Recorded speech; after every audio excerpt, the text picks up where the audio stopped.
What's good, what's good? I am your host, Jason JWILLDOESTV, and I got my guy, Mr. What will he be today?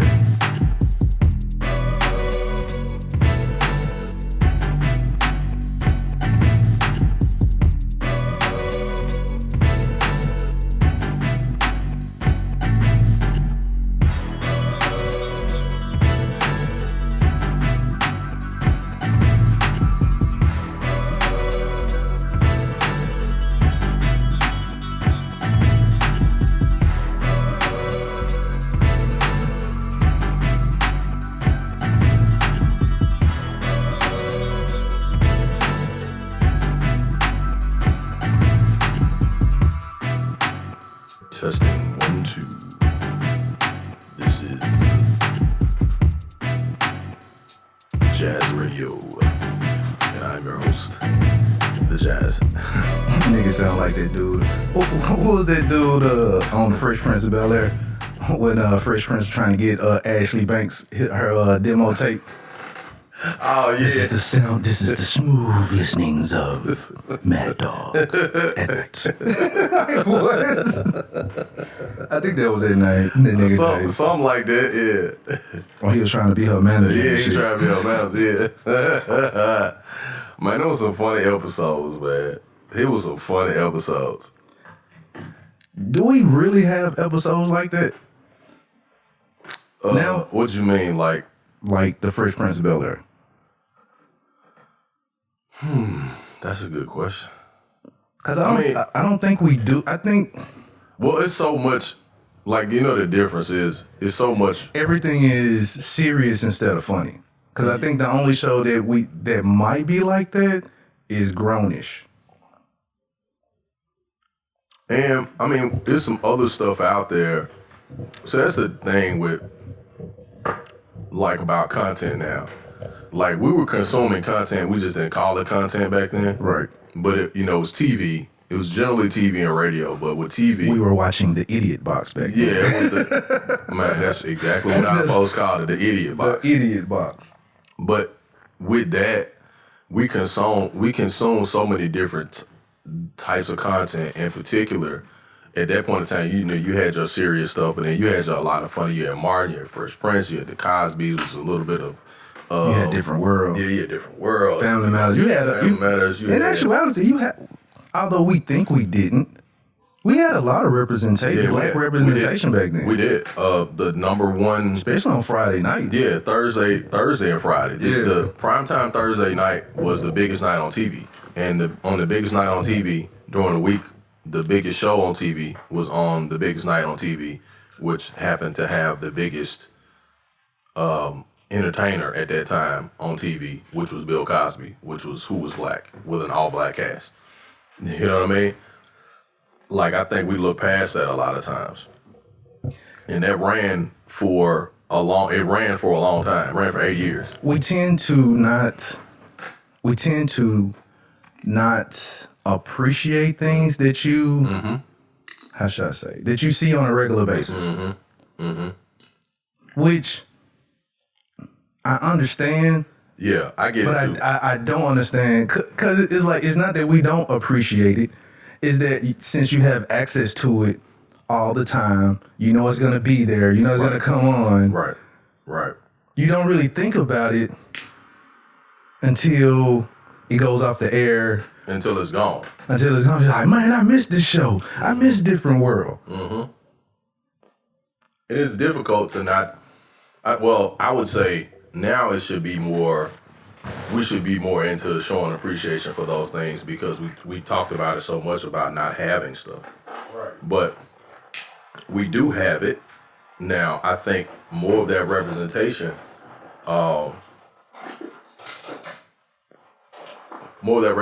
should be vocalized, and it should be actualized too,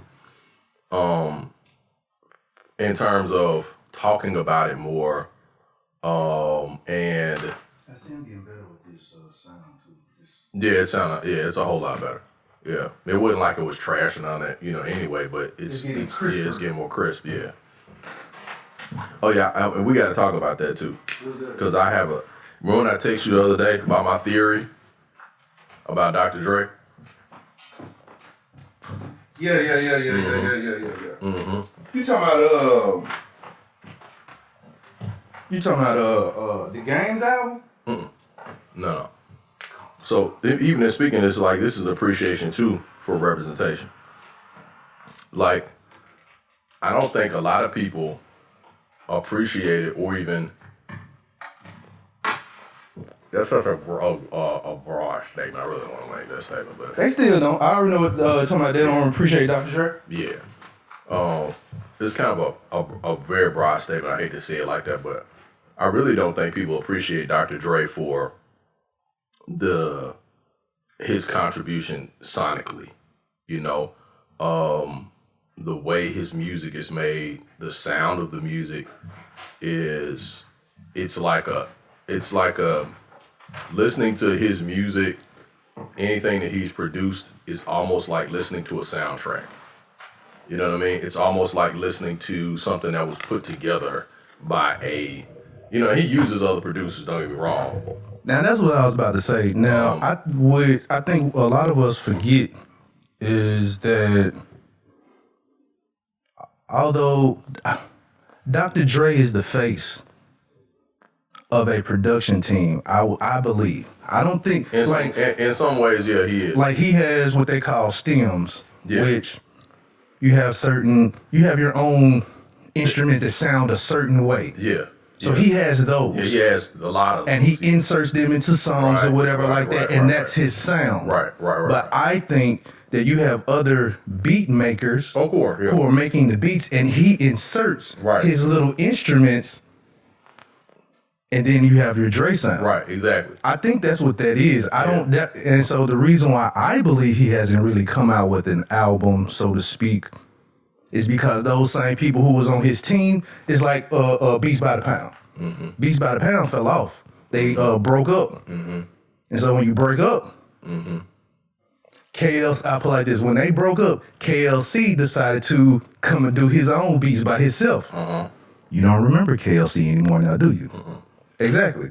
So same thing with Scott Storch. Scott Storch broke away from Dr. Dre. Yeah. A few other producers broke away from Dr. Dre. You don't hear nothing from none of them. No, you really don't. You don't hear nothing from Scott Storch. I think he's making a resurgence now. Yeah.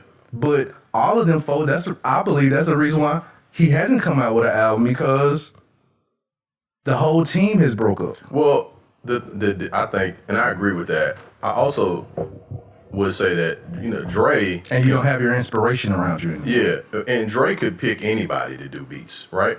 You know what I'm saying? When I say that, I mean, he has the ear. He can, like, for instance... Well, if that's the case, what I'll say this, how come he didn't link up with Metro Boomin or Mike Will Made It? Some shit like that. I wouldn't go so far as to say he hasn't, because we don't know, we don't know what has been in the works. We've never heard it. You know what I'm saying? I'm pretty sure those folks have done work with Dre in some kind of way, or if they haven't, I know for sure that a lot of the work sometimes that they do, a lot of that stuff doesn't get put out. You know what I'm saying? And it may be super dope, and we'd be like, man, I would like to hear such and such and such, but sometimes it doesn't get put out for whatever reasons, maybe contractually or something like that. But the reason why I said what I said was, like, Dre's a very mercurial guy, and he's a perfectionist too. And everybody that I've listened to that have worked with him, they say the same thing. Dre's a perfectionist. Like, he wants that shit tight. He wants it to be exactly a certain way. I think, and that's kind of his. But everybody's like, I know you're going. I think most dope artists, are perfectionists. Some to the point where they never come out with music. That's what I'm saying, and it can be detrimental to what you're doing, because you're thinking like, I don't like this, I don't like this, I don't like this, and you don't put it out. But it's not necessarily about what you don't like, it's about what the people like, because almost 8 times out of 10, artists that put out music and be like, man, I ain't really like that song to be the #1 song, or the single or whatever, and they put it out, and somebody says, hey man, why don't you put this out as a single? I don't like that, John, it's blah, blah, blah. And they put it out, and it's like, damn, it popped, it was dope, it was the biggest shit ever. You know what I'm saying? Right. Like I've heard like songs that Jay was like, I ain't like that song. He didn't like Big Pimpin'. Yeah. He hated Big Pimpin'. No, that was Oh, no, that was Pimp C. That was Pimp C didn't like Big Pimpin'. Pimp C hated Big Pimpin'. I ain't making that digging that booty ass song, man. He hated Big Pimpin'. And Big Pimpin' is one of the biggest songs of their career. Yeah, it is. You know what I'm saying? I want to say, well, the South already knew of the UGK. South knew about UGK. But after Big the world knew Pimpin', about Pimp C UGK. was a household name. It was a household name across all over the world. Yeah. Yeah. And so that's what I'm saying. Like with, Smoking hot, pulling up, keeping lean off in my cup. I love that wood in my hood. We call it book. Everybody want a ball. Holla at bras at the mall. I know that whole. I know his whole verse. I know the whole song, but I know his whole verse. And whole. Man, rest in peace, Pimp. Man, miss Pimp C, man. That nigga just spoke straight from the hip and just like A very honest dude, but a very Pimp was a good dude. yeah. And he would tell you about, man, y'all with that dick in the booty ass shit, man. Look, but then he would come back and say, now look, y'all can do what y'all want to. Now, if that's y'all lifestyle, that's y'all lifestyle. I'm cool with it, but be real about this shit. Don't You know what I'm saying? just don't bring that shit to Pimp, though, man. Don't bring that shit to Pimp. A bun, man. Nah. When he did that interview, that was that one. He was like, I ain't talking for Bun. I ain't talking about UGK. I'm talking about me. I'm talking about me. I'm talking about the pimp. So don't get my brother mixed up in none of this. He can work with whoever he want to work with and do whatever he want to do. He a man. But see, I'm a man too, and I got my own way. I said, Pimp went off. Wow, man. gonna be like, all right, man. Man, I said, man, Pimp was going off, man. Let's do the intro, man, and I get to my quick little theory. Yeah, I did want to speak on Pimp Wow. Now that we were talking about it with you, what's good? It was good. I am your host, Jason J. Will Does It, and I got my guy, Ivan, the Grizzly Great. What it do? We smoked nice conversation over some sticks. I got my Buffalo Trace, and what you got over there? I got some Bumble and orange juice. Ah. And a nice what do we have here? Can't think of what is it? I don't know what kind of shit I got. Oh, this nigga just smoking shit. No, I was looking for the writing on this one is kind of small, so I can't see it. That's what she said. No, damn. It's a Cavalier cigar. Gotcha. Yeah, man. But yeah, speaking on We were talking about Pimp C. we're talking about Pimp C. Rest in peace, Pimp. It's just he ruffled a lot of folks' feathers, man. Mm-hmm. And like I remember this one time he was talking about like these artists or these niggas out here running trains on chicks.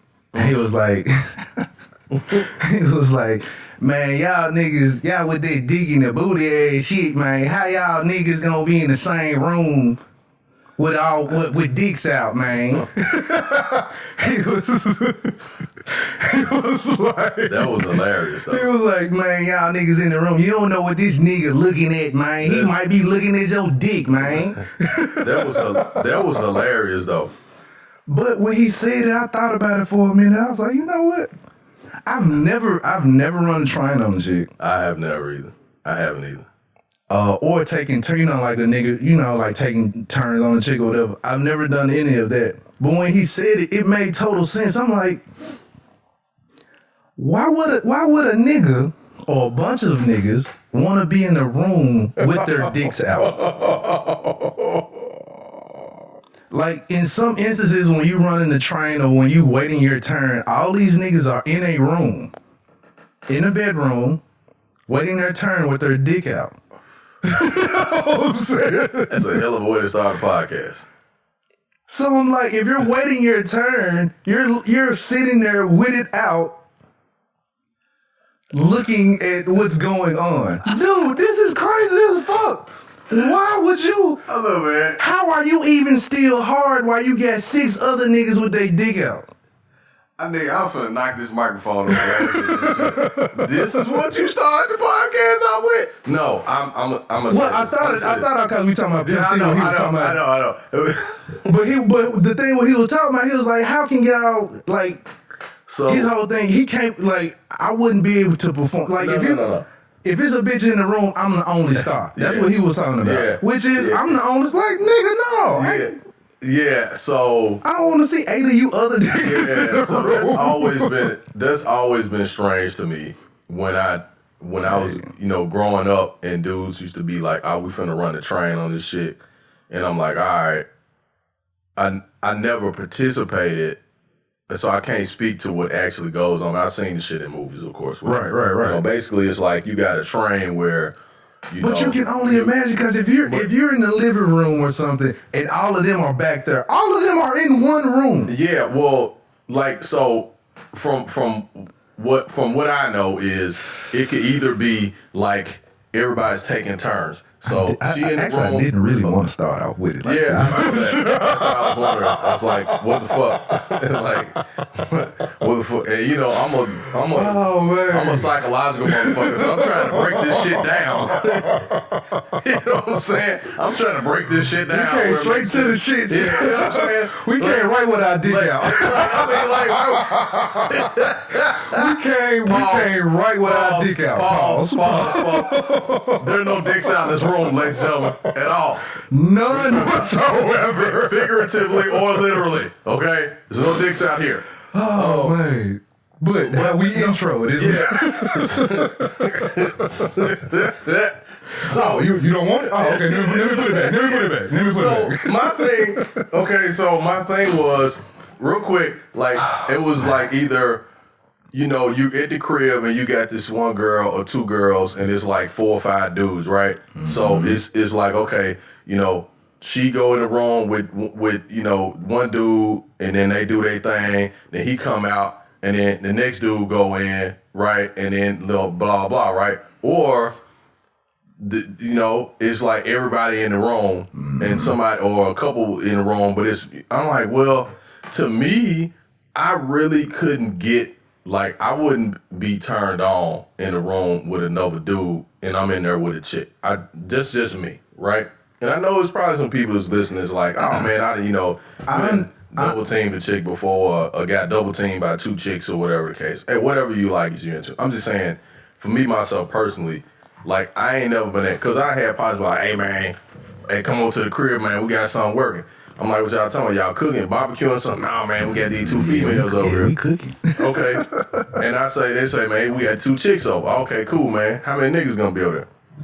Man, when you say like 12 hard legs, I'm like, you know what? I'm straight. No, not even 12. Like, man, me, you, so and so, Craig. Blah, bro, wait a minute. After me and you lost me after that shit, because right. It's supposed to be 2 and 2, not 2 and 4 or 2 and 3 or 2 and like it's too many dudes, man. Like what else? What I'm gonna do while y'all doing y'all thing? Stand there and watch? Like if you are gonna do it, it should be like a 2-1 ratio. If you're gonna do it. But if you get like 8-1 odds, no.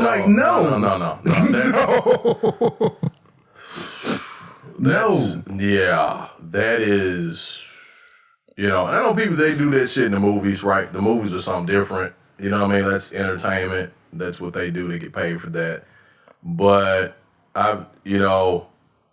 it's something a little strange to me. I'm sorry. Maybe I'm just old school. I don't know. But it's something a little strange to me. You should want to be the only star. Yeah, it's like, I mean, I'm the leading actor, bitch. Yeah. What the fuck? I mean, I don't need no supporting role, no supporting actors. No. None of that shit. The script is only written for 2 people.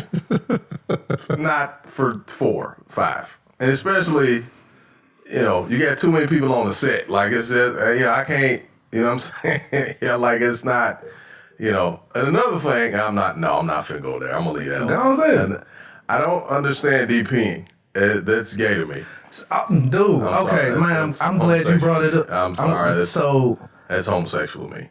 And some people may have done it. It's your thing. If you like it, it's cool. Hey, if it's for me, don't disclaimer that shit, nigga. Fuck that shit. Don't disclaimer that shit because when you think about it, it's gay.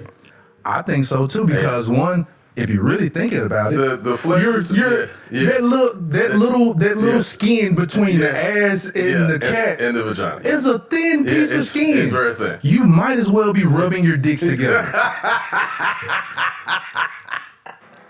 Real talk, my nigga. Yeah. You might as well. Real talk. If you're getting turned on and about to bust, you are not from the female, but y'all two dumbass niggas rubbing y'all dicks together like twigs, about to bust off. You're getting turned on by each other, nigga. Like, what the fuck? That's some homo shit. I'm sorry. At homo. When I see that, I'm like, hold on, man. What is the point of? No. Like, like, just think about it. If a chick ride you, all of a sudden the nigga just puts the chick forward and he enter, you like, hold on, what's going on, nigga? The fuck? The hell? And you know, like, just like, and everybody can't find the hole on the first go, so he automatically touching your dick. Like, the fuck? Session is now over with. Ain't no more. Nigga got the Willy Lump now. No, it's instant. No, it's like, no. I gotta tell this story, man. I swear, I'm sorry. I said I wasn't gonna never say this shit. So, it's these two dudes I know, and this shit happened a long time ago. And I was told this story because I wasn't there, but it's two guys I know, and I'm gonna say it, of course, not gonna say this. And they were kicking it with this girl. And this went out, some years ago. Years and years ago. A long time ago. Nigga might say years and years ago. It was 3 years. No, it was not. It was not 3 years ago. No, absolutely not. And so, there was a situation that arose, and the young lady was entertaining both gentlemen. She was actually entertaining 3 gentlemen at the time. And so one was in the back, one was in the front, and then one was like waiting. Like he was like standing there kind of like, okay, I see you getting in. Well, he said that he didn't have it in his hand right away. So he was like, and this is, I just want to make sure this is not me. I was not a cuckold. Yeah, I was not. That's disgusting, by the way. That's disgusting. So I wasn't there. I was not. Yeah, if I was, I would say I was. It's not a big deal. But I wasn't there. So, and the story's told to me. That's why I laugh about it. And it's hilarious. So he was like, yeah, man, I was standing there and, they was doing their thing. He was like, okay, I'm going to give me a little, little toppy top, right? So she was giving him top. And then the other dude, then he backed up and they talking shit and whatever. And some other dude, he smashing whatever back. So then he was like, bro, I kind of backed off the situation a little bit, when he got something to drink, came back. So they were attempting the DP. And so he was like, I walked back in. Just hearing it make me laugh. Yeah. The DP. So yeah, they were attempting the DP, and so the one guy, she's like crouched over, she's, riding him, and then the other dude like pushes her forward, and then, he's going in the back door, right? Right. And so they're trying to finagle and kind of, work it out. It's kind of, dimly lit room or whatever. And so I asked him, I was like, what are you doing while this is going on? And he was like, bro, I'm trying to kind of assess the situation, but at the same time, he's like trying to figure out like what these motherfuckers are doing, right? And he was like, damn, she really finna, she finna get it in, right? You know what I'm saying? They finna get in. So, so everybody knows each other in Rome. So he's like, this is when shit took a turn for the worse. And he was like, it was like watching a train wreck. You can't stop watching. You keep looking at the shit. And he said, but then at some point, you do have to get the fuck out of the way, right? If the train wrecks and the train is like, coming off the tracks and shit and flying all over the place, you scared it's gonna, hit your car. And he's like, yeah, man. So they cut like the light on, cut the lights up in the room so you kind of see what's going on, whatever. And he's like, man, I'm standing there, and I'm just drinking. And so they both were in the same hole? No. Oh, okay. No, he says that, she crashed down on one, she's, riding, she's doing her thing, and the other dude is getting ready to go in. And so my man at the bottom, like he's like trying to reposition her, and he's out. So he's trying to go in, and the guy from the top is trying to go in, and they bump dickheads. And so my boy, he's like, I'm standing there like, hey man, hey. He's like, at that point, that's where he's like, hey man, hey y'all, hey. He's like, hey man, hey y'all, what y'all doing? Like, hey, y'all touching. It's like, y'all PDAing right now, my nigga. So they constantly like trying to find and like looking down. And he's like, yo, look. He's like, stop. He said, fuck it, I gotta get out of here. Hey, that's what the meme pops up when you see SpongeBob. Yeah, I'm gonna head out. I am going to now head out. So they done bumped dickheads like 3 times, and they like fumbling this shit because they all drunk, right? They all been drinking this shit. And she's like, come on, y'all, come on, man, what y'all doing?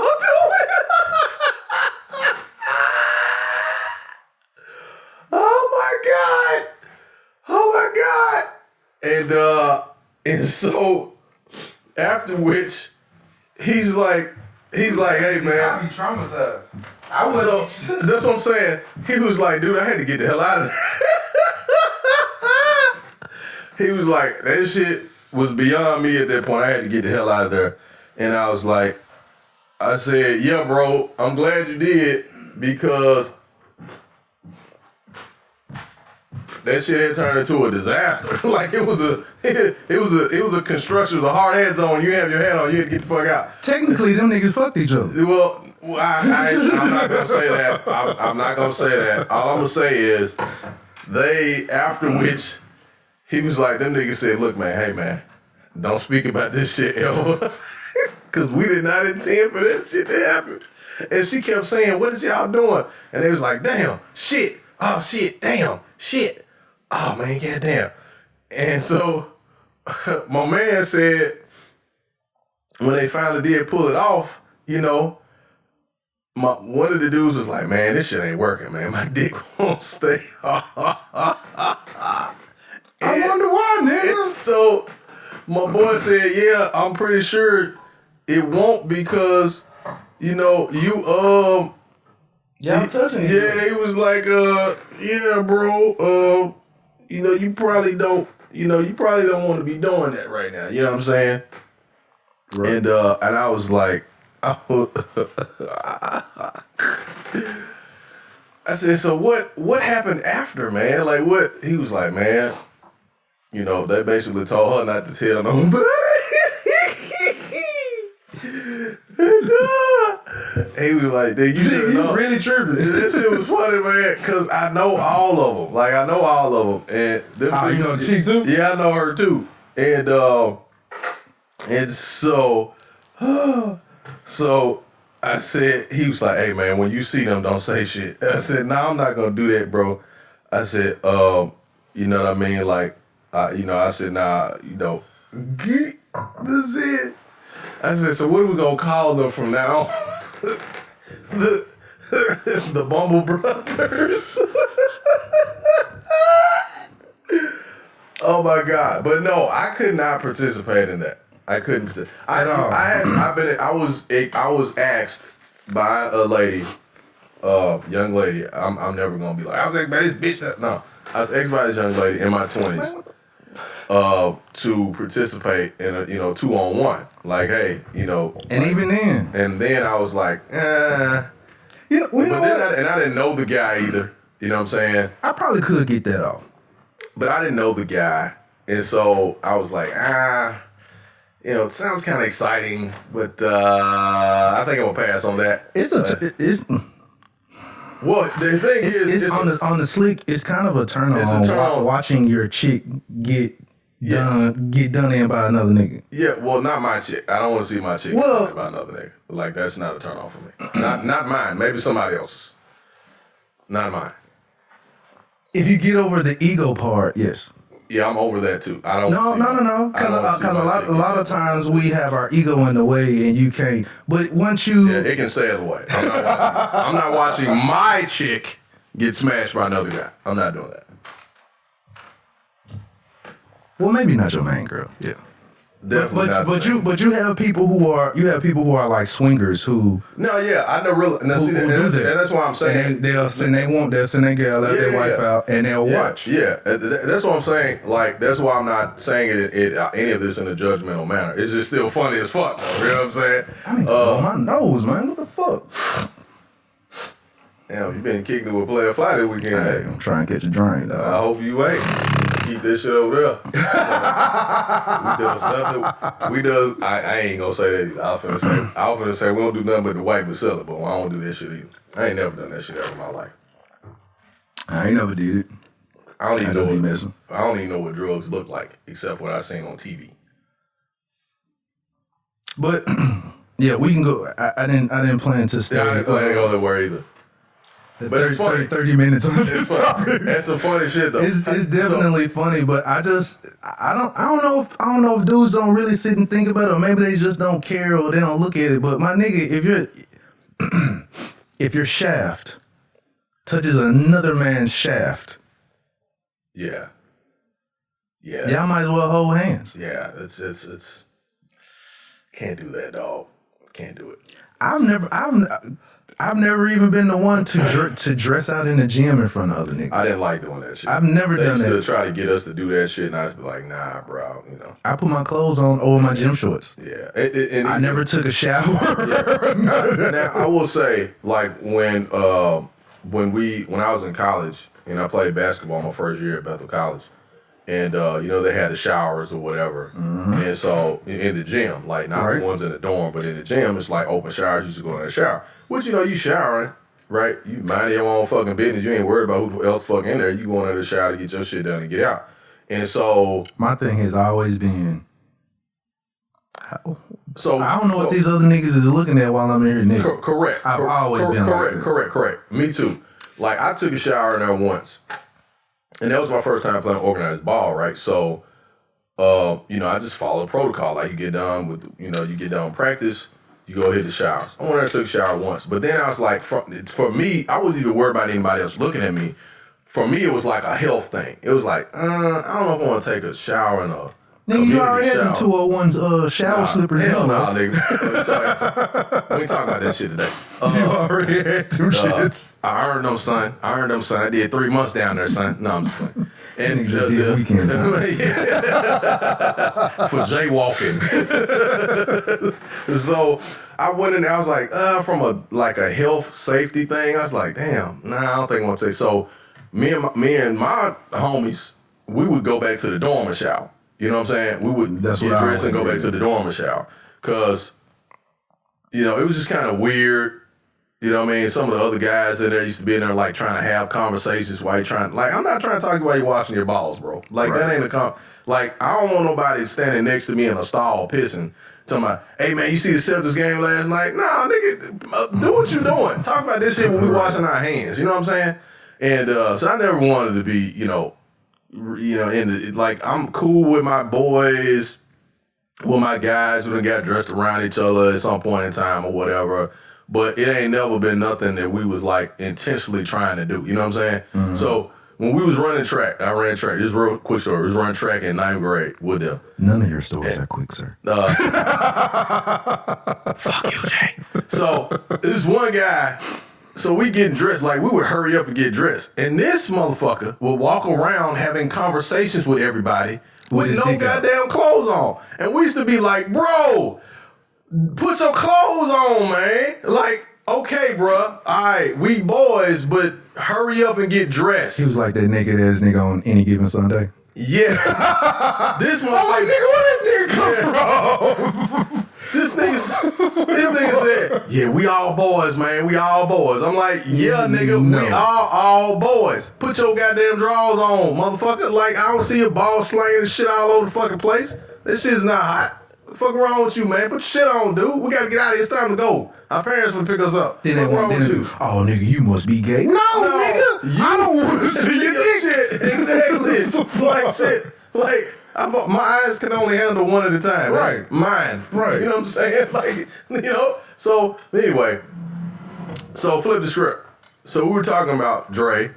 We were talking about appreciation for black art, black culture, black music, right? Right. And speaking of Dre. Yes, I just got done talking about. Just abruptly just started switching the whole subject. Yeah, I had to because I don't want to talk about dicks no more. So anyway. Well, there are other things we can talk about, but yeah, go ahead. Yeah, but no, going back to what we started with. Right. That's why this show is called Off on a Tangent, because we just go off on Go tangents. on many quick tangents. And shit. Man, Like, it's the ADHD. Exactly. That's what it is, man. Wait a minute. I ain't got diagnosed yet. Anyway, so Dr. Dre.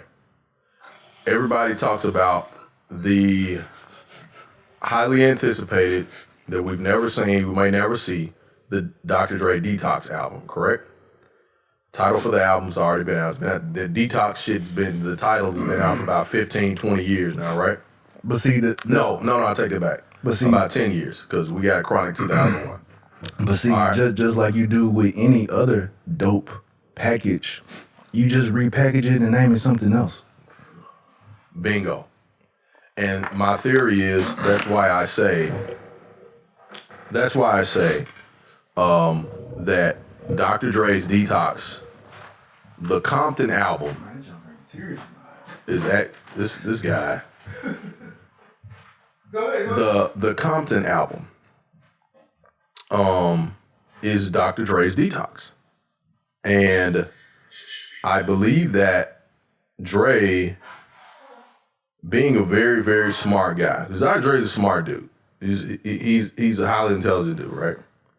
And you know, I think Dr. Dre basically said, hey, look, everybody's anticipating Detox, right? Dr. Dre said, man, quit asking me about this bitch.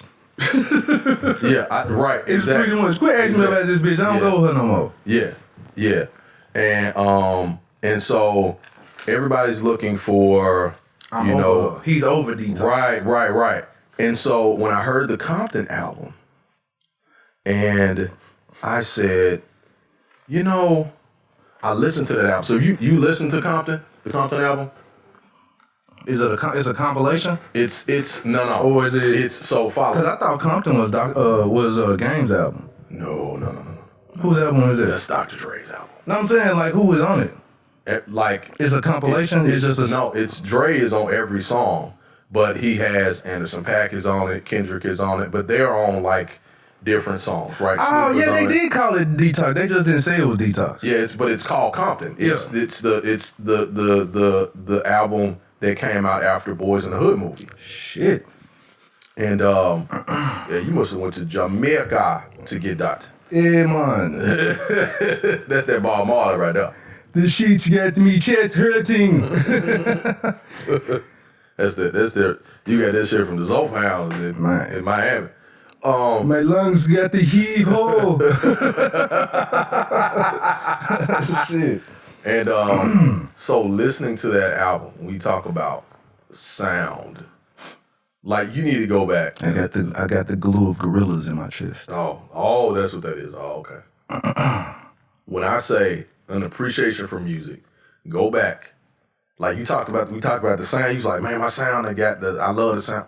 Go back and listen to that Compton album from the first intro all the way to the end. He always gonna have, anything that he's associated with is gonna have that sound. That's the reason why we like all of Game's albums. All of Game's albums. And if you notice, all of them are classics, although they're not talked about a lot. Dude, all of Game's albums, every single last Game album. I put like this, his last album was Babbage. Which one was that? Born to Rap or something like that. It was not Babbage, bro. But what I mean by that, when I say Babbage, all right, so even his Babbage was still mid-grade. That shit was better than most of the shit that was out at the time.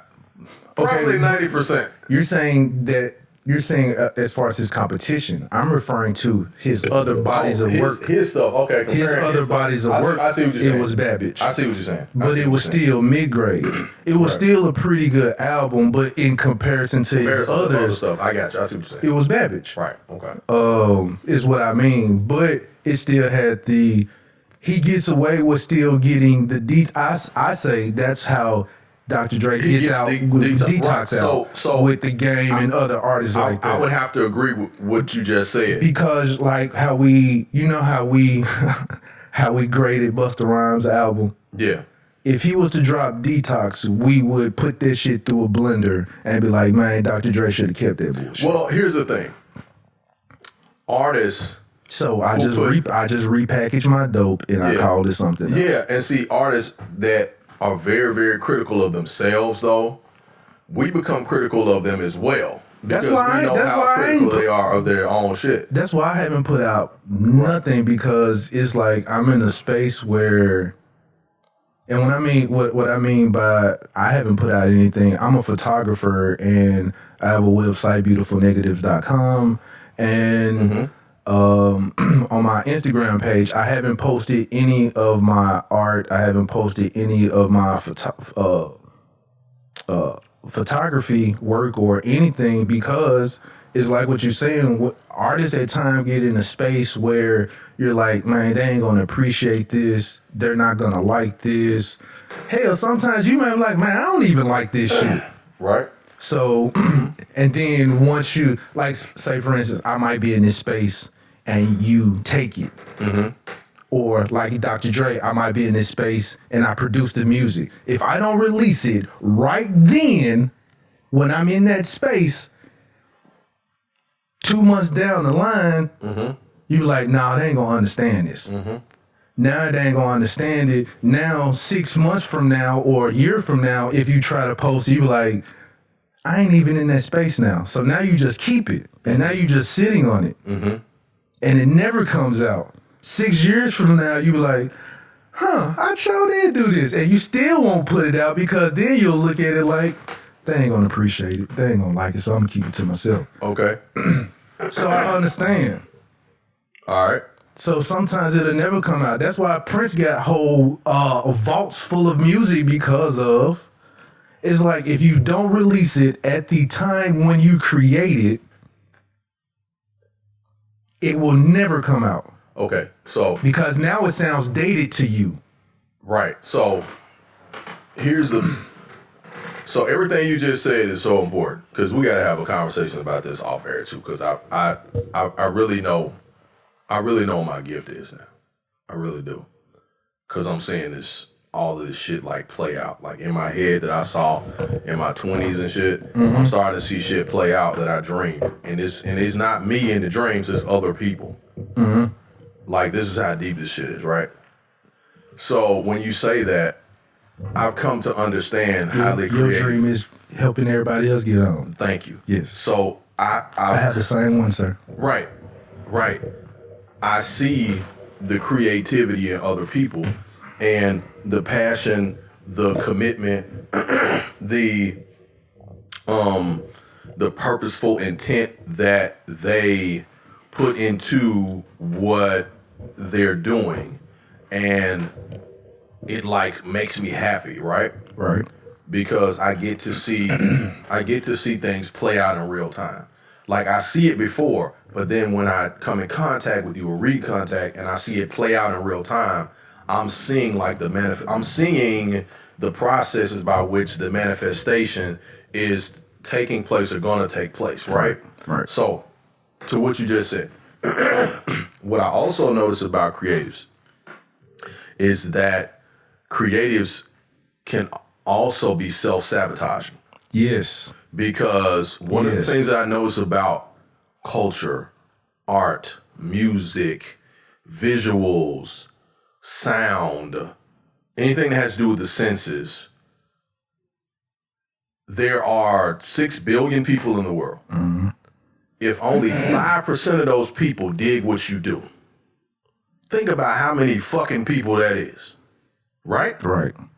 You've still impacted the world in a way that it brought forth and manifested your purpose. Which I'm gonna let you continue, but you just said something about 5% that sparked something else. Yeah. Go ahead. That I just learned. So that's those people that you impacted with your art, with your talent, with your gifts, with your purpose, got something that they needed or wanted at that time.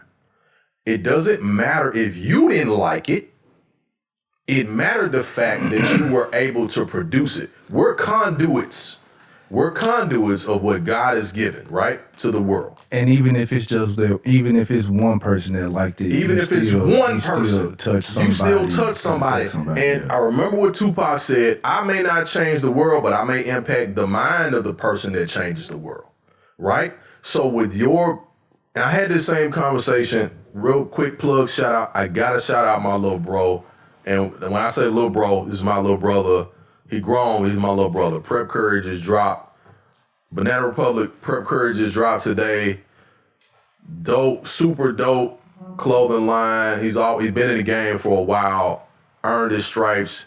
Brother, I love you. I'm glad to see you and the things manifest that we talked about for years and years and years and years and years.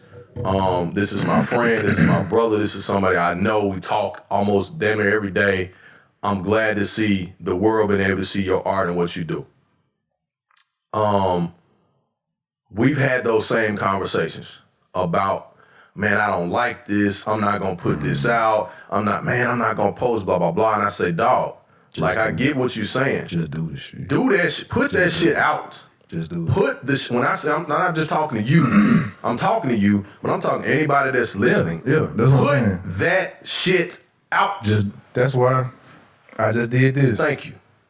Because if you hold back what God is giving you, God will take that shit away. Man, you about to bring a tear to my eyes. No. I'm saying this because it's not real. Like heavy right now. Yeah. God will take that shit from you. Yeah. Right? You don't want God to take something from you, because God take it from you, you ain't getting that shit back, right? You're not getting that back. Be like, oh, well, he don't really want it anyway. So imagine MJ saying, man, I ain't going to practice today. Man, I'm tired. I don't feel like being, ain't nobody, man, I ain't making the team. But imagine MJ saying that shit. Or imagine MJ saying, you know what? Like, I'm going to retire the first time and I'm going to stay retired, right? Right? No, MJ's like, I got to go back. I got to go back. Like, I love the game, but the game also loves me. Right? And it's just sometimes you can just see things and you're like, you know what? I can make the game better. I can make the game better. If I did this. And if Jordan doesn't do what Jordan did, we wouldn't know who Kobe Bryant is. Understand that shit. If MJ don't do what he do, we don't know who Kobe is. Cause it's two dudes from Memphis in the fashion game that is exactly what you're saying. Like, okay, you like Prep Curry, I like the dude Rich Fresh. Mm-hmm. You know, he has the Henry masks and all of the other type of stuff. But you see that it's just like, hey, just put it out. Listen, man. When people like you and they follow you, they're gonna fuck with you. Or they understand your vision. Once those people who understand your vision, once you do have merch or product or whatever like that, they're just gonna get it because they understand your following already. They like Prep Curry. They just already like his style of dress already. So it's like, I like what he got on already. Yeah. Let me check him out. So it's just that type of thing of believing in your own style or whatever like that. So I get it. So, because like I said, with the photography and like the other avenues that I'm venturing out on, like I've been sitting on a whole lot of ideas, but in my brain it's like, man, ain't nobody gonna like that shit. You don't know. So like this whole thing, like I did the jump with my nephew. Mm-hmm. And so this whole thing will be like just creating art and just putting it on. Mm-hmm. So my nephew has one of his own little put together, and I just did this of just an old photography, one of the photos that I got already. So just starting out with something like that, just playing around with some ideas and just actually if I actually created it and putting onto something, it's like, okay, I can see well we'll make this better. Yeah. Well, Yeah. if I need to do it with different fabric or something like that or whatever like that. Yeah. So yeah, I get all of that. Cause check it out. Just put it out. Yeah. If you never put it out, it's gonna always suck. Yeah. Or something, or nobody's gonna like it. Nobody's gonna like it. And see, that's the thing. Everything is like quality and what people like and what's likable and what's good, what people say is good, is dope, or whatever. It's all subjective. Right. Like you can have 12,000 people that say your shit suck. Man, right? dude. And you can have 8,000 that say it's great. I see millions of people liking bullshit. You like, dude. Yeah, but that's okay though. I mean, it's like mediocre looking shit. Yeah, and that's cool. It's cool. What I'm saying is you like what you like because guess what? Whatever it is that you put out, somebody's gonna look at your shit and say it's bullshit too. Exactly. Yeah, that's true too. You know what I'm saying? That's why your shit and say it's bull. I mean, that's bullshit, man. That's why I always said you're ugly to somebody. Yeah. So you appreciate. Here's the thing. That's why people tend to fail because they expect for people that don't like their shit to like their shit, and the people that do like their shit, they don't show appreciation for the people that do like their shit. It's like who fucking likes you. You know what I'm saying? Like the people, love the people. Put it like this: love the people that love your shit, and still like the people who don't love your shit. Because guess what? And hold on. They may not love your shit today, but check this out. And don't depend on your friends to like that shit. I don't even bother with that shit. I don't even bother with that shit no more. That's a whole different conversation. Let me tell you something. Your friends are the motherfuckers that pay for your shit, okay? Those are your fucking friends that pay. You understand what I'm saying? Yeah. Those are my friends. Yeah. The people that pay for my services, those are my friends. You're my friend because you pay for my shit. You understand what I'm saying? Yeah. So I'm cool. I'm cool with all of that other shit. Like, I don't be bothered with that shit, okay? Basquiat, we haven't shown appreciation as a culture to Basquiat the way that Picasso has been shown appreciation, right? Hold on. I'm not done. Let me finish. It is an acquired taste, though. It is, but for people who like it. Yeah. That's why art is important because guess what? That may not be dope to me, but it can be dope to you. Right. And you'll go spend $1 million on it because it's dope to you. Right. To me, it just looked like some fucking kids with crayons and shit. When we grew up and looking at Picasso's, I thought Picasso was an 8-year-old child. That's what the fuck I thought Picasso was when I was growing up, was an 8-year-old dude. I was like, damn, they got little kids painting pictures and shit. I can paint me some pictures, and I find out Picasso was a grown-ass man. Who deems art to be... See, that's the thing. It really doesn't matter. And I'm going to tell you why. Because I've never understood it. Because, check it out. Because people are going to like what they want to like regardless of who deems it good or not. You can have, check this shit out. You got multi-billion-dollar record companies. And I'll use records company music because it's easily identified. The Mona Lisa's some bullshit. Mona Lisa's not dope. To me, it is an ugly-ass painting. The Mona Lisa, to me, is not dope. It's a basic-ass painting. It really is. But it's... That's why I was like, who deems paintings to be... Again, if somebody up here, in status says that this is dope, then, this is dope. So we're going to put it out, right? We're going to put it out, and now you shove this in front of my face enough, I'm going to start liking this shit. Or I'm going to stop hating it as much. You see what I'm saying? So, I'm going to give you a prime example. Kevin Hart was not one of my favorite comedians for a very long time. You know why? Kevin Hart wasn't funny to me, right? He wasn't funny to me. Okay, hear me out. Kevin Hart is funny to me in certain things, but overall, my favorite comedians are different types of comedians, right? Right. Kevin Hart's comedy is not for everybody, just like Richard Pryor's comedy was not for everybody. George Carlin's comedy was not for everybody. Cat Williams' comedy is not for everybody. Dave Chappelle, so forth and so on, right? Right. There are certain comedians, though, who aren't funny at all to me. And people love them. Who? Amy Schumer is not funny. Okay. She's a joke thief. That's what I think. She's a joke thief. Yeah, because she stole a couple of Patrice O'Neal She jokes. stole a lot of people's jokes. Yeah. They did a rundown video She of all the jokes. she only steal black people jokes though. She's black, whoever. I'm saying. Cause She's stolen a lot. Yeah. Why wouldn't you not? We the funniest motherfuckers on the planet. Who else you gonna steal from? But she thinks she can get away with it because she's white. Exactly. But her white audience, exactly, we will never see. Exactly. So you know who else stole a lot of jokes? Robin Williams. Really? Yes. Go look at the interview Paul Boney did when he talks about Robin Williams, how they all came up. He was like, Robin Williams would steal everybody's routines and go out and do them. No bullshit. Never mind. No. We don't talk about Paul Boney right now. But I'm saying, as far as that goes, we talking about art. Put the art out. Put your designs out. Put your pictures out. Put that stuff out there because you don't, especially with what we have now with social media, you don't know who sees that. Because I ain't posting nothing in so long, man. Dude, like, and I think, and that's what you do. And that's the other thing. Like, it's like if you ain't posted in a minute, it's like, you know what, forget it. No. It's like I ain't posted in a minute. I need to post today. Once you recognize that you ain't been selling your shit, I need to sell my shit today. Not to mention, I don't have to pay for advertising. If I want to, I can. But I can put this shit out here for free. Okay, it gets 3 likes. So what, man? Love those 3 people that liked your shit. Because guess what? It's another 100 that saw it, another 200 that saw it, that didn't like it and like, damn, this shit dope as fuck. You see what I'm saying? Or there are people who actually be like, man, that was good. I actually like that junk, but don't like it.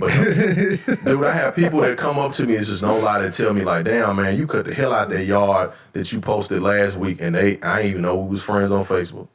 Hey, speaking of, so if you're friends with someone who cuts your lawn,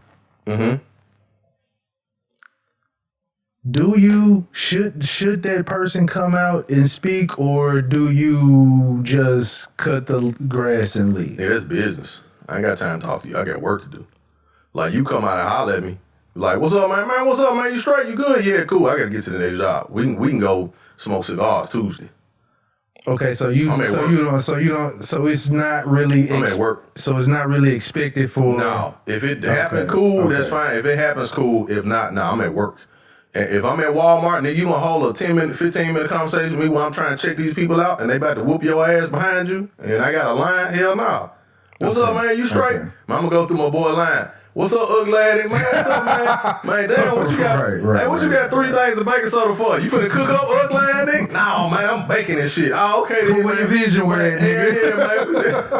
You got Pyrex at the house, old lady. You do that old shit, though, man. Go on, man. I'm baking this shit. Me and my mama cooking this weekend. All right, man. Your total $14.32. All right, man. Nigga, I ain't give you no chain back, broke ass nigga. Man, get my chain back. All right, man. I'll let you later on. All right, man. I'll be by the house. Okay. Next in line, please. I was wondering. I was asking because I'm wondering if I was being rude or not. Because I know my partner that I've known for years, he comes through and cut my grass, these cuts, and he'll come through, and I'm like, is it rude I don't come out there and speak? I'm like, man, you can go be like, what's up, bro? I'll say what's up, but I'm like, it's from time to time. I don't all the time. Yeah. I mean, if you doing something, you doing something. Sometimes I don't be doing anything, though. But even still, like, that ain't got shit to do with shit. You know I could just be sitting bullshit, not doing nothing. I'm like, I need to say something to this one. I mean, you ain't got to. You still a human being. You still a person. Like, you know what I'm saying? Okay. Like, you have your own preference. And he's out there working, I'm pretty sure he got other shit to do anyway. You know what I'm saying? Like, if he want to holler, you know, hey, man, what's up, bro? You good? Yeah, I'm straight, man. Hit me up Tuesday, hit me up Thursday, man. Let's go, you know, whatever, get something to drink. Okay, cool. But he's working. Gotcha. You know what I'm saying? He's work. I approach that shit the same way. Being an entrepreneur, I approach this shit the same way as I did when I was working for corporate. If I'm at work, I'm going to speak and say, what's up? And if I got time, then we'll rap. But I'm salaried, but still, I'm on the clock. Yeah. So holla at your boy. You know what I'm saying? That conversation, we're going to have a conversation and then we're going to cut off because I got to get back to work. It's the same thing when I'm out shopping. Like, You know what I mean? Like my folks be hitting me up and stuff, want to FaceTime or something, or want to talk on the phone, be like, hey, bro, I got to hit you back because I'm in these folks' yard. I got to take care of business. You know what I'm saying? Or whatever the case is. So holler at your boy. I catch it with you when I get done. Or if it's something that I know I'm probably going to forget this shit later, I'm going to be like, hey, yeah, let me go and rap with you about this now because we need to holler about this. You know what I'm saying? Yeah. But otherwise, like, I don't be offended when I go by my family and friends' house and cut the yard and they don't come out and speak. I don't be fucked up about that. They got other shit going on. Or they sleep. Or they watching fucking DuckTales. I don't know. You know what I'm saying? Like, I don't be bothered by this shit. I'm trying to get this paper. You know what I'm saying? So, you know, like. Okay, speaking of, so I got to ask you, what do you, and I'm asking this for a reason. What do you think of me? What I think of you? Yes. You're a piece of shit, man. Like one of the most horrible people I've ever met in my fucking life. Like, what kind of question was that? You already knew the answer to that shit. Nigga's a horrible individual. Damn. See, that's why you gotta be careful when you ask people. Right. But I do want to know. I'm fucking right. Nah, man. I think you're a great guy, man. I think you, what I do think though, I think. You don't have to frosted flake me, man. Just I ain't finna frosted flake you, nigga. When you know me to frosted flake anybody. Nah, man. I just think you overthink shit too much. Just do the shit. You know what I'm saying? Like you overthink shit too much. Do the shit, bro. The reason why I was asking because a partner of mine had came over and I was watching The Office. Okay. And he was like, "Damn, dude, you be watching The Office? You watching that shit, man?" I was like, "Yeah, nigga, I watched that. This should be funny as hell." I watched this and started naming off. I was like, Curb Your Enthusiasm. Started naming off some other shows. Yeah. They're like, "Damn, nigga, I thought you just be sitting at the house watching The Wire, taking notes." Some shit. I'm like, what? I'm like, nigga, yeah, I do like The Wire, but damn, I do like other shit, nigga. That ain't the only thing that I watch. That's a strange assessment. That nigga said you be sitting here watching The Wire taking notes. Like he was joking with the notes part, but he was like, I just be sitting at the crib just watching The Wire. I was like, I do watch The Wire, but that ain't the only shit I watch. Damn. I think you set a precedent, sir. I don't know. I'm like, you think you the young Frank Lucas or some shit. I'm like, I understand, you know, I used to get my hands dirty, but there's other shit on TV that. Yeah, well, I mean, I don't know where that. I would never say this shit to you. I was like, dude. So I gotta ask this question. So what do you think about me, sir?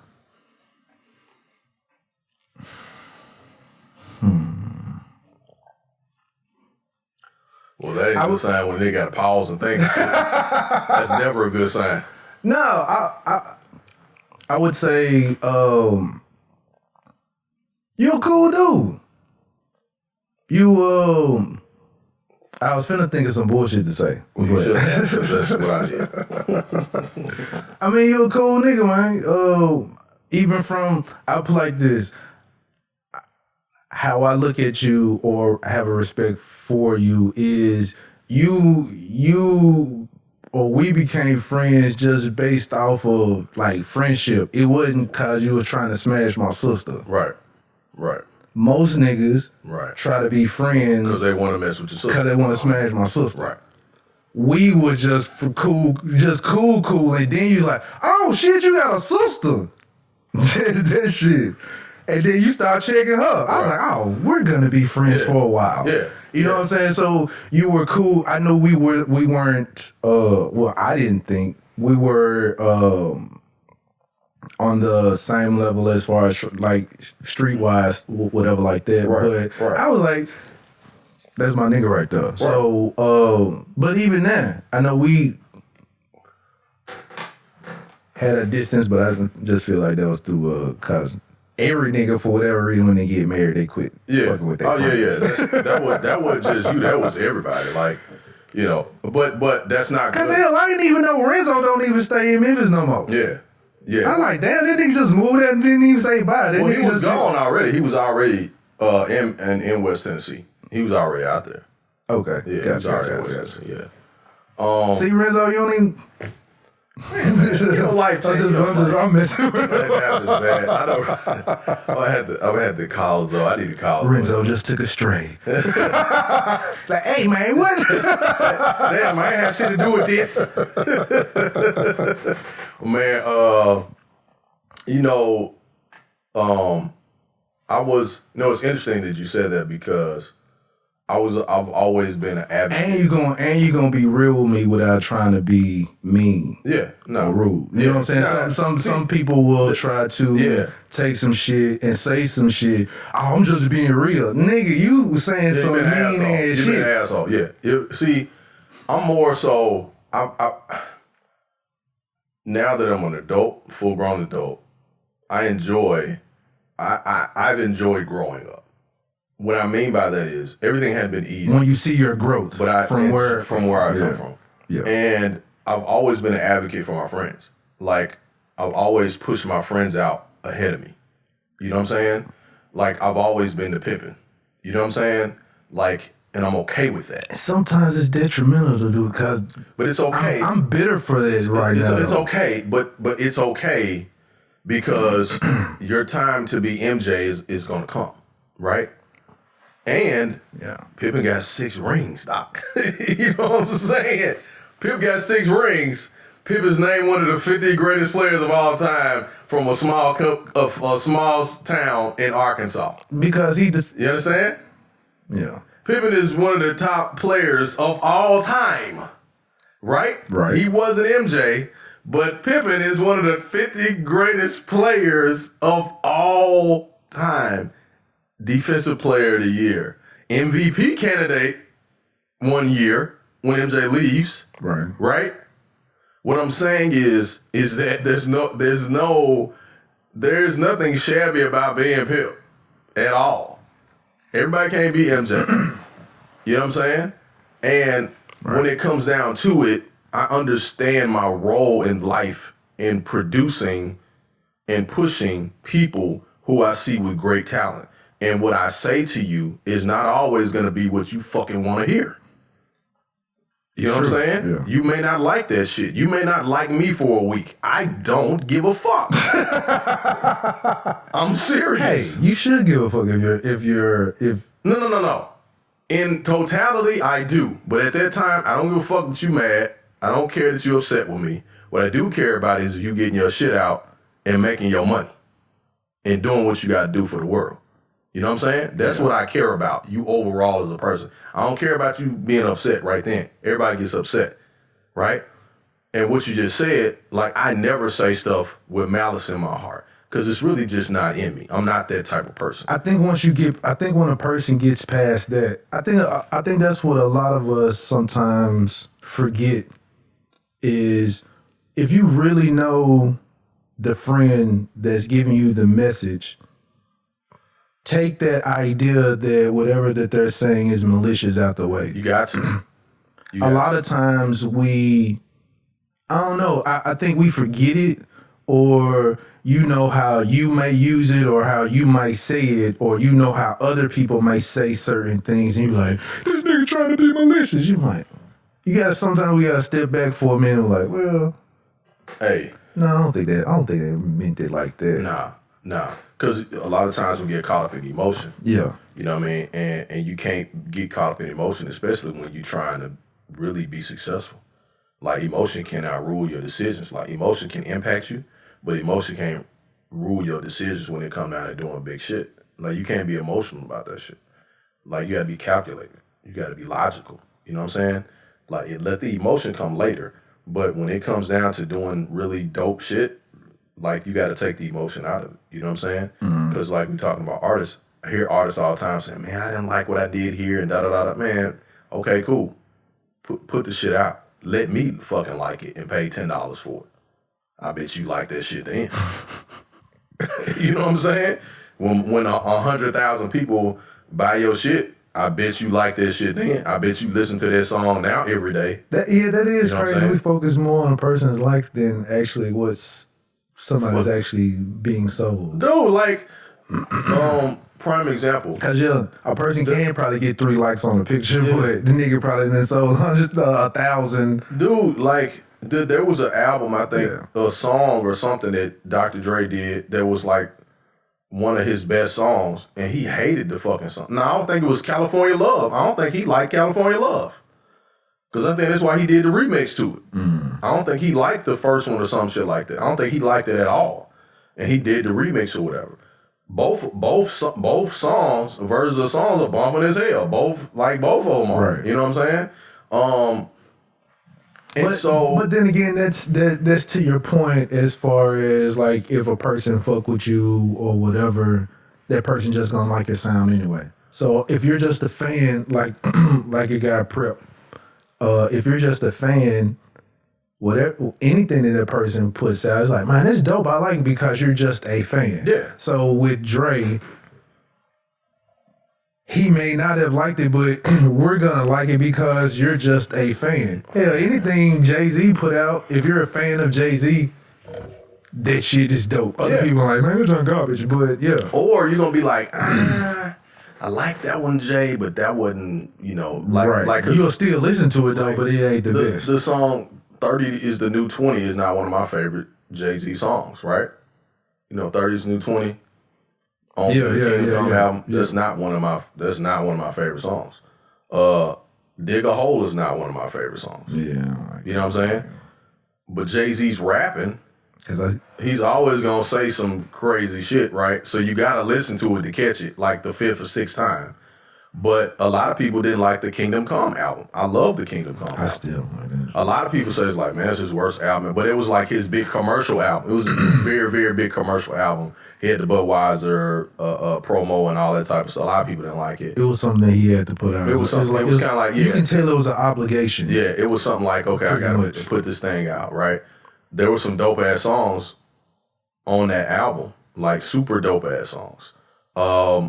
And some that I was like, I didn't really like that one too much. So like, it's like, but what I'm saying is like, that shouldn't rather stop an artist from putting their stuff out, thinking that maybe the folks don't like it. Like, put the shit out. Somebody's gonna like it. Somebody's gonna love it. All right, so I want to double back to what we were talking about. You were saying something about a percent, like something about 5%. I want to swing back around to that. When you made mention of it, so I just heard some information over, maybe it was last week. I want to say it was over the weekend, but all right. So did you know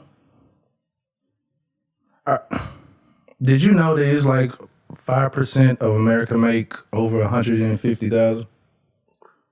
5% of Americans. Yes. Make over $150,000 a year. Yes. Okay. Only 5%. Yeah. It's not surprising. That's not surprising. It is. To me, you would think, cause like, all right, you said it's like 6 billion people, and you was like, if I touched 5% of those people, you said it's a lot, but it's in comparison, yeah, I see what you're saying. You would think that it's a lot more people who make 150K. So, you got something else to add to that? The reason why I'm saying because, so the conversation was making mention of was that, do you know that if you make 500,000 a year, you are in the 1%? You are.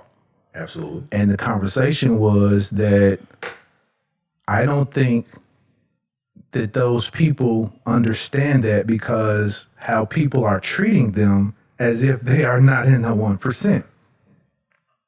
Treating the 500,000s or... well, okay, the conversation was like men. So like, he was saying that... He was talking about that. Yeah, he was saying that the men... There are some men who are not acting as if they are in that 1%, and women treat them as if, oh shit, I can get another nigga like you. No, you can't. This nigga is in the 1%. You're not gonna find another.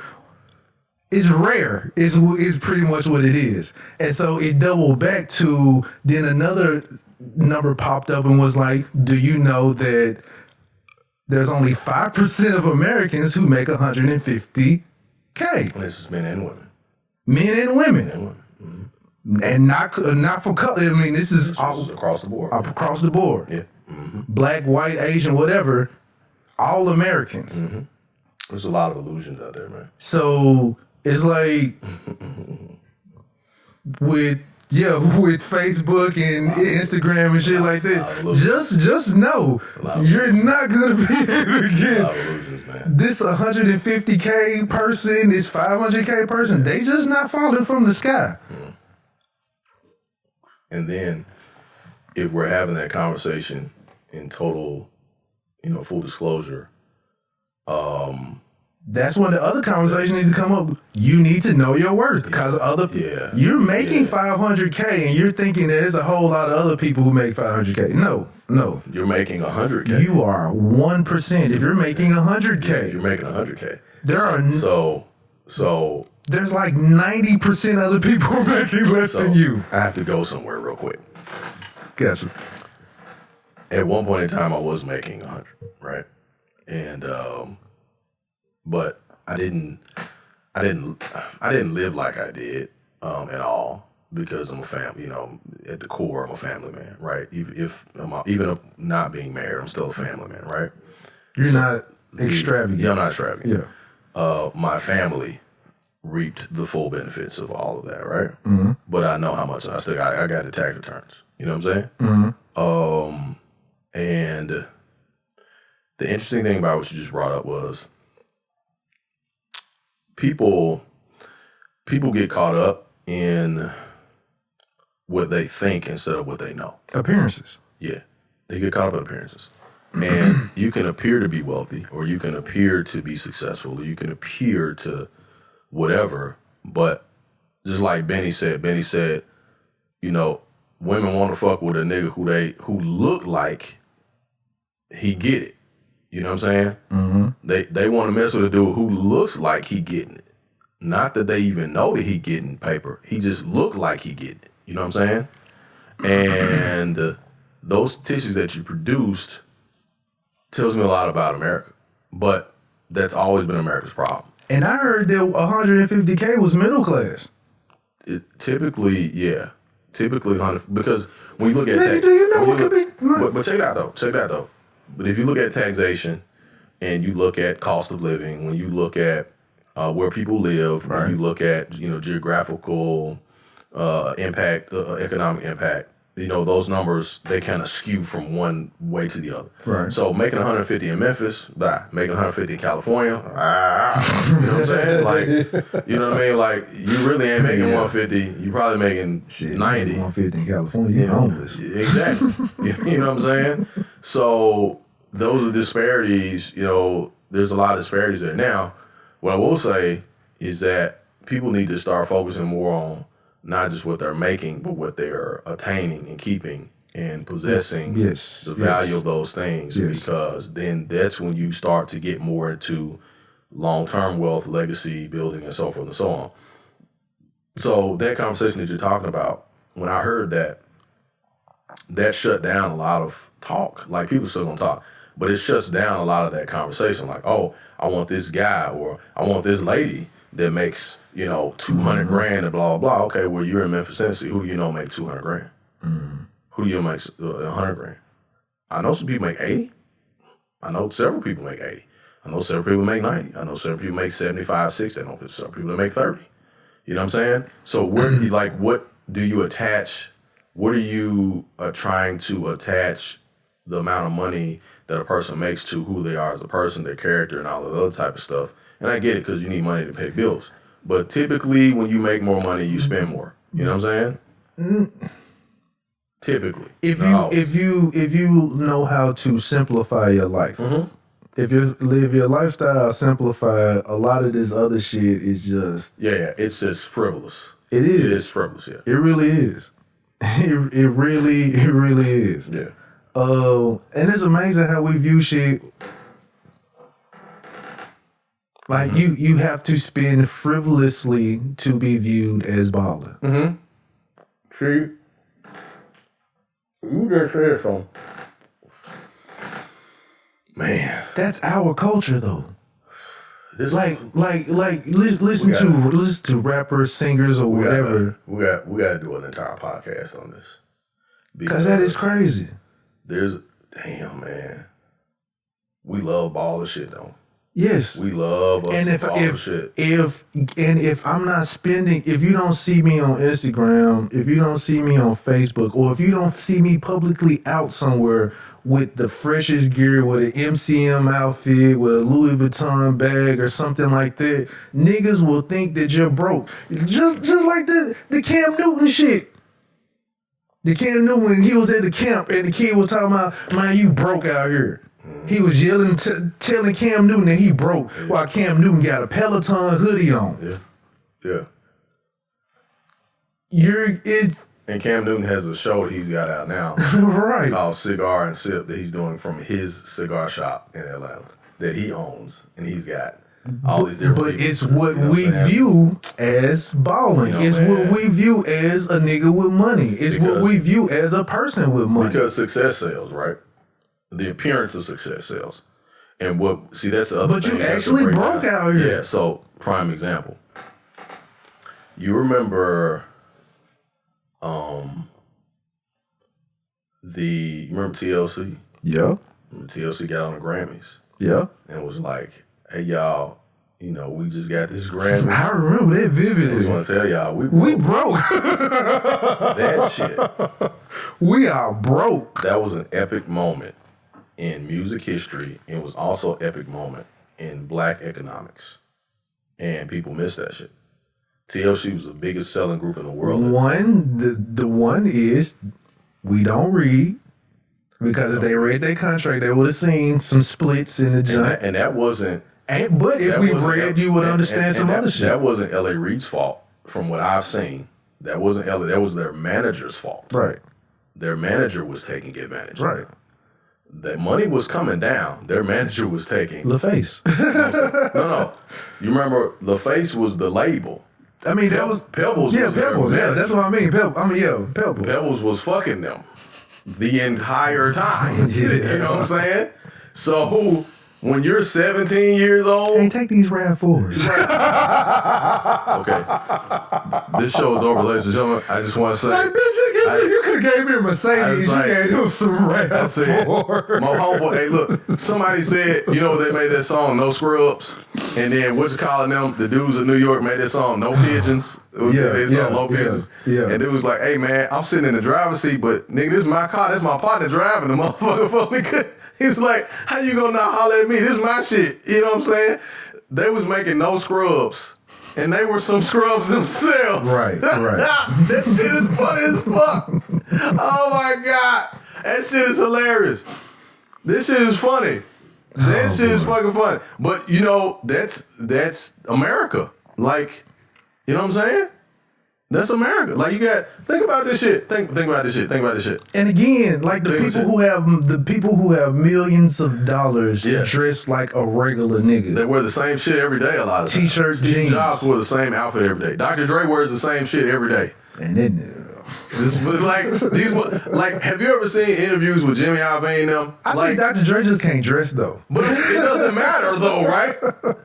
I mean, I'm just saying, white Air Force Ones, black jeans, black shirt. When that man did this, Ice Cube the same thing. Ice Cube the same way. Black gangsta Nikes. Black gangsta Nikes. Black jeans. Black shirt. Black and hat. a black hat. And shades. That's it. All the time. When they showed Dr. Dre in his closet, that shit was funny. And if he has a coat on, it's a Raiders coat. Shout out to Cube, man. One of the goats. It's a big-ass Raiders coat. Dude, Ice Cube 50. And Ice Cube wear the same shit he wore when he was 25. But this nigga probably got a closet full of just black t-shirt and black jeans. No. You got to check this shit out. When Dre let them look at his closet, he might got some black chucks, black and white chucks. Dre was like, hey, I got these white Air Force Ones. That man had like 40 boxes of fresh Air Force Ones. And he was like, check out my closet, y'all. It was like the same shirt, like 25 times down. Who just said, I said, and he was laughing, and everybody was laughing too. They was like, if you know Dre, like he wear the same shit all the time, but this shit be like he wear it for like the once, and then he don't wear it no more. He wear this, and that shit was funny. But I was like, this motherfucker is rich. Like, he is not broke. He is fucking rich. But you got, it's not a knock on anybody. It's not a knock. But you got other rappers, entertainers, athletes, whatever, that be like Balmain, Dior, Versace, Gucci, blah, blah, blah. If that's what you rock, cool. I'm cool. I'm not hating. It's cool. I like to see the brothers and the sisters looking nice, da, da, da, da, da. But if you got a Balenciaga hoodie and your mattress is on the floor, dude, nigga, that's what I'm saying. Shit Your shit fucked up. Your shit is fucked up. Your shit is fucked up. That's why motherfuckers gotta rock Nike knockoff shit. Cause they want people to think they got shit. Fuck the name brand though. Dude, I got some fresh ass. I remember when folks laughed at me. I remember people laughed at me when I was in high school too. Y'all paying attention to the wrong name brand, cause like I used to rock the Alexander Julian Callures polos and shit that I used to get from Marshalls and Burlington, and I could buy I would buy like clothes for a week and spend like $100, and people was like, man, that ain't no fake ass polo. I remember, this is no bullshit, my mom dressed me in Izod Lacoste when I was a kid. Yeah. And it was dope back then, and people checked the shit out of me. Man, that ugly ass alligator on your shit, man. Get you a polo, man. Get you a Nautica. I was wearing that shit in junior high. People checked shit out of me. And right now, Lacoste fucking costs more than a fucking polo shirt. Or about the same. You know what I'm saying? I put like this, Lacoste has always been like, has been that way, but in certain demographic areas, not. There you go. There you go. It's not viewed as that. You know Beverly Hills Polo Club? Right. Was out before polo was. Right. Beverly Hills Polo Club is actually what people that play polo professionally, they were fucking Beverly Hills Polo Club. That's just like here down south, there were Dickies. Up north, there were Carhartt. Yeah. But if you were to wear Carhartt down here, like, nigga, what the fuck are you wearing that old dude, I generic ass Dickie set on? I work in Carhartt shit. Hey, Carhartt is better than Dickies. This shit is not expensive. It's not not cheap either. It's not cheap at all. Like, I got a coat that shit costs, but that motherfucker keeps me warm when I'm out doing leaves and shit. I don't have to worry about nothing.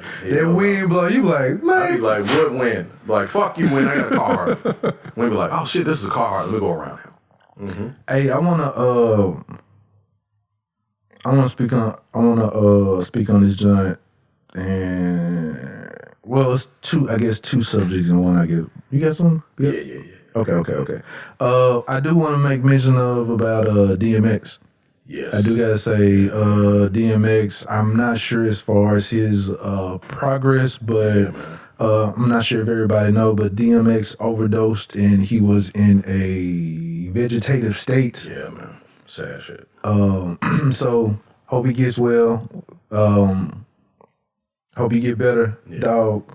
DMX, but yeah, man. Shout prayers going up the dog, man. Yeah. Anybody suffering from addiction too, man. That dude's been struggling for a long time. I thought he was getting better. Yeah, I thought he was too. Man. I was but make mention of that. But that's gonna But that's another case though. It's another topic I want to make mention about vices. One of the biggest selling artists of fucking all time. Mm-hmm. And like he's in the hospital. You know what I'm saying? Like, think about how deep that shit is, man. You know? I also think about how many other people have made money off this man. And he in the hospital on his deathbed and they ain't going to fucking see him. I'm sure people. I mean, it's a lot half. Don't get me wrong, because the world loves DMX. Like, it's DMX do craziest shit ever, and they gonna love DMX. Like, we still love him. But I'm saying, like, look at all those industry executives and A&Rs and all them people and booking agents and all them motherfuckers. They be keeping a distance. They keep their distance. You know what I'm saying? Yeah. Like, they have made millions off of this dude. You know what I'm saying? Off of somebody else's fucking art. You know what I'm saying? Think about that shit. Think about that shit, man. It's crazy, man. It's you know, it's crazy how vices work. Don't get me wrong, and he's got them. I mean, he been rapping about that shit for forever. But if you think about it, most creators have an addictive vice. Yeah. That's why. Because if you're not creating, you're on the vice, and usually that creativity takes you away from it. Yeah. If you can no longer create anymore or feel like you can't, then you go back to your first love, or your next love. Your next love, yeah. That makes you feel like your first love. That's why people like, Jay talked about it in the song. He was like, we both got the addiction. The seller and the users got an addiction. We both addicted to the drug. You just addicted to taking it. I'm addicted to selling it. You know what I'm saying? I'm addicted to what comes from it. You know what I'm saying? You're addicted to the feeling that comes from taking it. I'm addicted to the feeling of what comes from selling it. You know what I'm saying?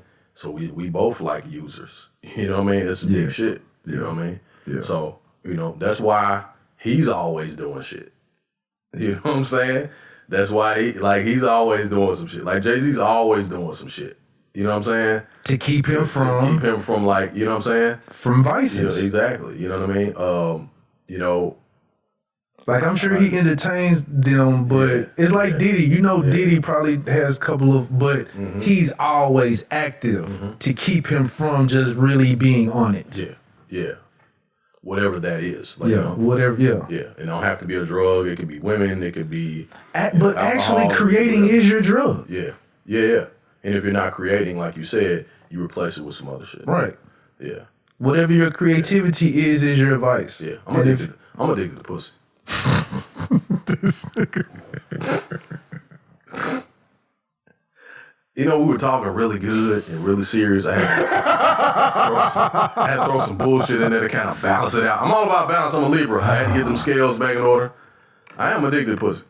I'm addicted to pussy. Hey, it's a great addiction. No, it's not. It's not a great addiction. No, nigga. I want to die from this shit. Stop. Okay, I'm going to rehab. I fuck rehab. I want to die some pussy. Hey, you sound like Chris Tucker in what movie was it? Dead President. Dead President. But he didn't die from pussy though. No, sure did. He died from his vice. He died from his vice. Yeah. But yeah. Now watch somebody soundbite what I just said and repost that shit and send it to my ex-wife or something. See, your nigga wasn't shit the whole time. You see what I'm saying? I knew he wasn't shit. He's addicted to pussy now because of you. That would probably be accurate. So soundbite that bitch. We give zero fucks at the show. No, man, I'm not addicted to pussy. I'm gonna tell you what I'm addicted to. I am addicted to. But it is a vice that helps you cope with life. It does. I'm addicted to feeling good and being treated well. We didn't have to touch on this right now. That's okay. I just felt like sharing it. I'm addicted to feeling good, like being treated well. And that's not a good addiction to have because everybody's not going to treat you right. You know what I'm saying? True, but that's where other vices come into play. Yeah. And so I've been in therapy. Like I go to therapy. I do this shit on the phone, like FaceTime, and I do that shit. Like, I enjoy doing therapy. I'm going to tell you why, because I get a chance to talk about this type of shit. And I didn't know, I never thought, I didn't know I had an addiction. I was like... We all got addictions. Like, I'm not on drugs, and I don't chase, I'm not chasing women every day. We just don't view them as addictions. We just don't view them. And that's what I said. I was like, man... Eating is an addiction. Yeah, I'm like, there you go. Like, I was like, man, I don't do this. Anything that you do an overabundance of, you're addicted to it. Especially if somebody was to tell you, hey man, slow down on eating. If you are to get mad, if somebody's like, hey, slow down on eating, you are addicted. Yeah, you're an addict. You're a fucking hot wing addict. Yeah, or fucking, What was that? Speaking of, I'm gonna make mention of this and we can go ahead and wrap. What? If you have an order of wings. Okay. If you place an order like a 50 piece of wings and just say all flats, you are not ordering wings. What the fuck are you eating? You got a 50 piece of flats? It's meat on flats, man, and it's flavorful. Like, leave the flats alone, man. And flats, what the fuck flats do to you? I listened to a person place an order. I'm not doing 50 flats. I'm gonna do 8. I heard this person say, make sure they are all flats. Look, they in the cooks in the kitchen like, how many? 50 flats. God damn, we don't have flats to put in nobody else's food for the next 2 weeks. Who want 50 flats? Man, give that motherfucker 30 flats and 20 drummies. Fuck that shit. We gonna run out of flats for the week, motherfucker. Who ordered? I didn't know people like flats that much. Hell yeah. I love flats, but I ain't ordering 50 of them bitches. If I'm ordering 50 wings, it's so you like the flat? You like the flats over the drum? Absolutely, man. Absolutely. What type of people are you? I'm a psycho, man. I'm a fucking You psycho. have to be. Yeah, I'm a fucking psycho. Y'all are nutso to get to. I watch documentaries and eat flat wings at the same time. That's what I do. I watch documentaries about finance and shit and then eat flats. What the fuck? And drink coffee. Ain't even no meat on the flats. Yes, it is, man. It's plenty of meat on Y'all just sucking the bone. No, hold up, pause. No, I'm talking about breasts or something like that. But this shit finna go left. Let me shut up. No, man, it's plenty of meat on it's in the skin is flavorful. They're easy to cook. You know what I mean? You can prepare them relatively easy. Why did you put the sexy voice on when you started talking about wings, nigga? God damn. This nigga just put a sexy voice on. I'm sorry, y'all. To start talking about food. I'm addicted to flats. I'm addicted to flats.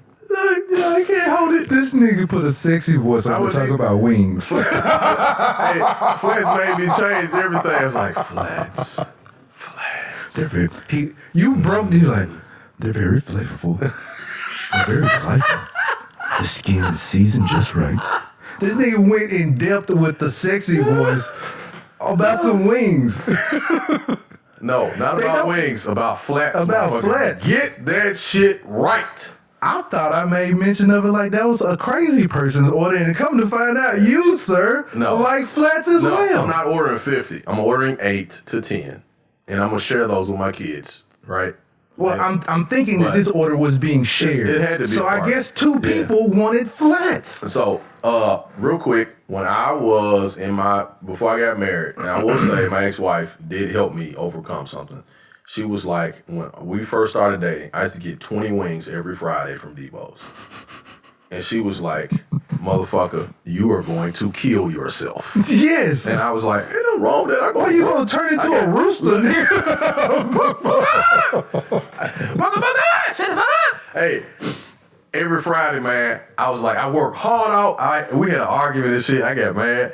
And she was like, why you getting mad? I said, fuck this shit. I work hard. I work my ass off. And on Fridays, if I want to eat 20 goddamn wings, I can eat 20 damn wings. Damn it. You was addicted. She was like, ain't nobody saying nothing about you not being a hard worker, man. I don't want to see you have a heart attack at 30, sir. And I was like, shit. Fuck. Well, damn. Damn, you right. Shit, I need to stop eating this shit. You sound like one of them aggressive ass dogs who just barking and you just trying to pet him. And then he's like, oh, okay. Oh, hello, friend. Thank you for appreciating. That part of my back did need it rubbing. That's that nigga. That nigga barking. I was like, oh, nigga, I'm trying to save your life, face ass. That was a perfect analogy. Oh my God. So yeah, shout out to my ex-wife for saving me from dying of wing addiction. Thank you, ma'am. I appreciate that. That's the only thing she gets. That's pretty much. That's it. We'll give Dre his props, but that's where it stops. It's the rock. Oh, boy. Man. Okay. Now we can wrap. It's time for it. All right. Yeah, we can go ahead and wrap this up. Thank you, viewers. Thank you, listeners. Thank you. We love y'all. We love y'all. We love y'all, man. Making this job easier. The conversation is coming better. All of that. So, yeah. Appreciate that. Yeah, the more you do it, the better you get at it. I am your host. What, nigga? I should say some other off-color shit, but I ain't gonna do that. Go ahead. No, Hey, man. I said the more you do it, the better you get at it. Oh, my God. That could mean so That much. shit ain't good. All right, cut tape. That's why Popeye's arms were so big. Oh my God. I got. Oh, Popeye.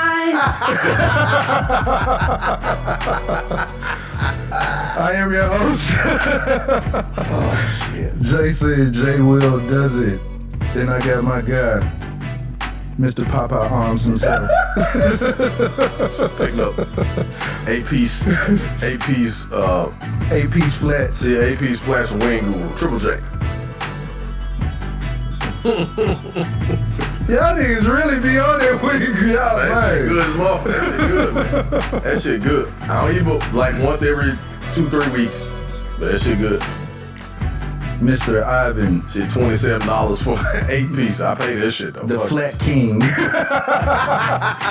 flats king. That's the only thing I like flat, nigga. I don't like no. Hey man, go on, stop, man, cause this shit. We got it. This is the Greats, and we are the Off on the Tangent podcast. As you can see, we are continuously about to go on continuous tangents today, but we are the Off on the Tangent podcast. Yes, we are. Episode 79, 78? 79. And we up out of this joint. All Peace. back. Peace. New town.